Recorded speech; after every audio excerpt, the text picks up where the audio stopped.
Esil mamlom tome yangulo ndongole. Me tume yamba katame zime me some yanye ke fagu. E manyango yabe.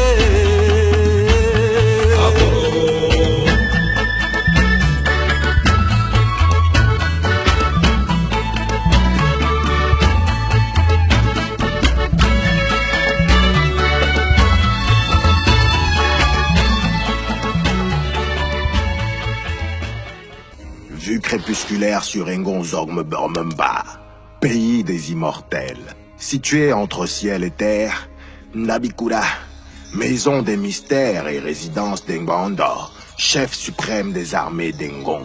Ah, qui est Atarekana? Comment a-t-on osé humilier ainsi Akomamba? Ndutumfulu, ce mortel nommé Alum Domingo de la Yolon, va apprendre à ses dépens qu'on ne provoque pas ainsi les hommes d'Engon. Engondor. Pour cet homme, la mort même serait trop douce. Pareil affront ne doit jamais rester impuni. Ce minable va subir la punition la plus humiliante de sa vie. Pour cette fois, Ndutumfulu, je suis parfaitement de ton avis. Pour comprendre l'indicible colère du chef suprême des armées d'Engon, d'ordinaire si calme et mesuré, faisons un retour en arrière dans le temps. Quelque part à Okui, pays des mortels. Vois ce village là-bas. Je pense que nous sommes arrivés. Parfait. Espérons que ces mortels se conduiront en note affable à notre égard.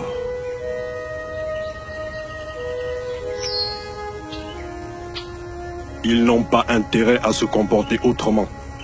Sinon nous les exterminerons tous. Ndutumfulu, marteau qui ramollit le fer.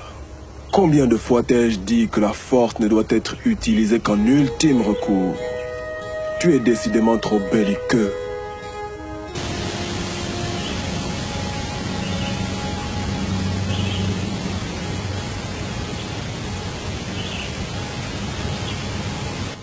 Tiens, regarde. Deux jeunes filles d'Okui puisant l'eau à la source. Elles feraient de superbes épouses. Qu'en dis-tu?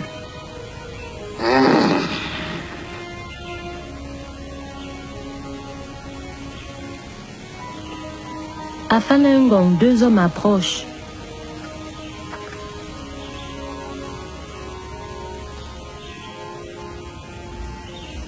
Moloani, fille d'Okui. Surtout, n'ayez aucune crainte. Nous venons en paix. Aka, elles sont effectivement belles, ces mortels. Je suis Engondor, et lui Ndutumfulu, nous sommes d'Engon. Ah, ils sont grands. Vous avez la grâce et le privilège de plaire à deux grands guerriers immortels. Considérez dès à présent que vous êtes épouse à Engon. Mais... Nous allons de suite en informer votre père.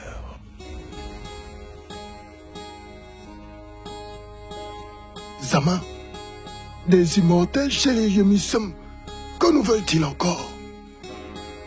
Mbolani, Ngonda, Bandutumfulu, est-ce le vent de la paix qui vous mène ici? De véritables poltrons, ces mortels. Reste calme, Ngoele. Tu n'as aucune raison d'avoir peur de nous. Ouf!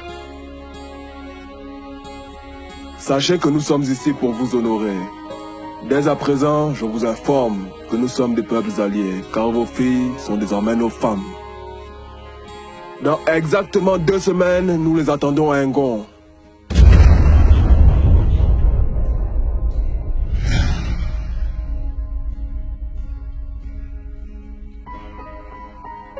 Vous avez entendu comme moi la demande en mariage, évidemment à leur manière, des immortels. Oui, Engon est là. Il nous faut convoquer ce soir le conseil des sages. La nuit venue dans là-bas, corps de garde, où se prennent de manière consensuelle toutes les décisions qui rythment la vie du peuple Yemisum. Un conseil présidé par le chef Engon est là se tient. À l'ordre du jour, la demande en mariage des immortels. Une fois de plus, les hommes d'Engon se sont montrés très arrogants, en faisant peu de cas des procédures traditionnelles de demande en mariage. Tu as raison, Zemis. Mais faut-il se mettre à dos la descendance des Granards? Vous l'avez entendu. L'occasion nous est donnée d'en faire des alliés par le mariage de nos filles. C'est bien vrai, Bebela. La sagesse nous recommande en effet de ne pas avoir les redoutables hommes d'Engon comme ennemis. Acceptons leur demande et donnons-leur pour épouse nos filles Afanengoela et Insurengoela. Soit, mais notre réputation est en jeu.